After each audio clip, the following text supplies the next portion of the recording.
Assalamualaikum warahmatullahi wabarakatuh. Perkenalkan, nama saya Fitri Wijaya Buntom, NPM 1814006, Prodi PGSD 6A, mata kuliah Pendidikan Anti Korupsi. Di sini saya akan menjelaskan tentang rangkuman anti korupsi, yaitu penyelenggaraan asas, hak, kewajiban, dan peran masyarakat. Tindak pidana korupsi merupakan tindakan melanggar hukum yang akhir-akhir ini banyak oknum melakukan praktek tindakan korupsi. Anti korupsi adalah sikap dan perilaku untuk tidak mendukung adanya upaya untuk merugikan keuangan negara dan perekonomian negara. Dengan kata lain, anti korupsi merupakan sikap menentang adanya korupsi.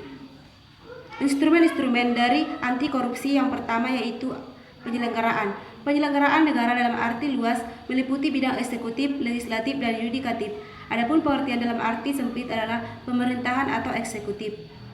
Penyelenggaraan negara menurut Undang-Undang Republik Indonesia Nomor 28 Tahun 1999 tentang penyelenggaraan negara yang bersih dan bebas korupsi, kolusi, dan nepotisme adalah pejabat negara yang menjamin fungsi eksekutif, legislatif, atau yudikatif, dan pejabat lain yang berfungsi untuk tugas pokoknya berkaitan dengan penyelenggaraan negara sesuai dengan ketentuan peraturan undang-undang. Jadi penyelenggaraan perundang-undangan meliputi A. Pejabat negara pada lembaga negara, B. Menteri, C. Gubernur, D. Hakim, E. Pejabat negara yang lain, misalnya duta besar, wakil gubernur, bupati, atau wali kota. F. Yaitu pejabat lain yang memiliki fungsi strategi dalam kaitannya dengan penyelenggaraan negara, misalnya gubernur Bank Indonesia, Kapolri, rektor perguruan tinggi negeri.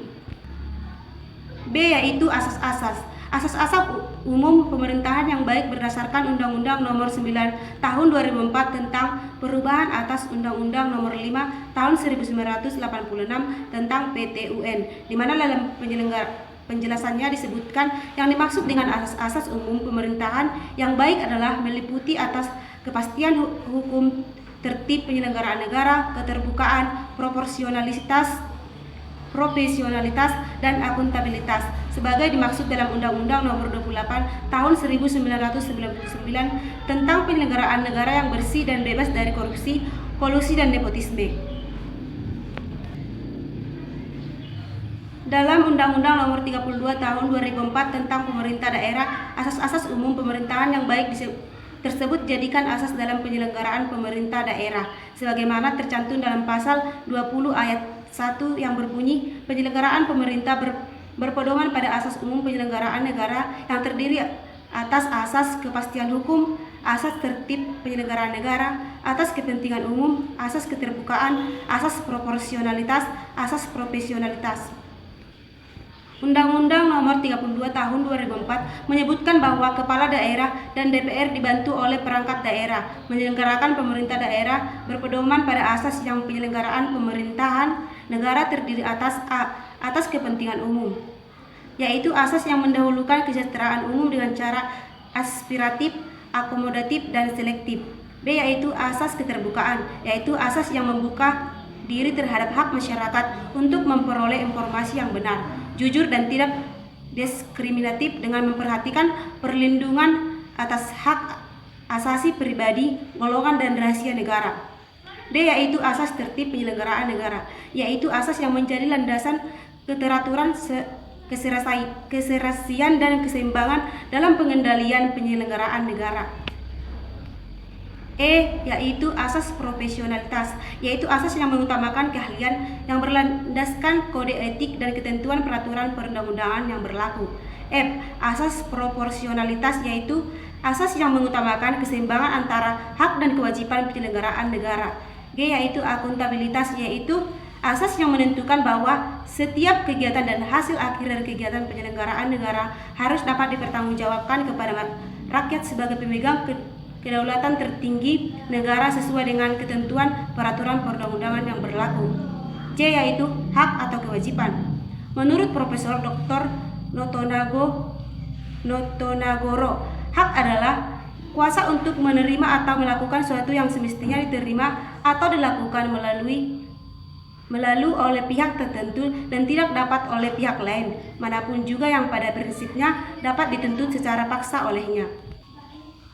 Hak dan kewajiban merupakan sesuatu yang tidak dapat dipisahkan Akan tetapi terjadi pertentangan karena hak dan kewajiban tidak seimbang. Hak adalah sesuatu yang mutlak menjadi milik kita dan penggunaannya tergantung kepada kita sendiri. Contoh dari hak adalah: A. Setiap warga negara berhak mendapatkan perlindungan hukum. B. Setiap warga negara berhak atas pekerjaan dan penghidupan yang layak.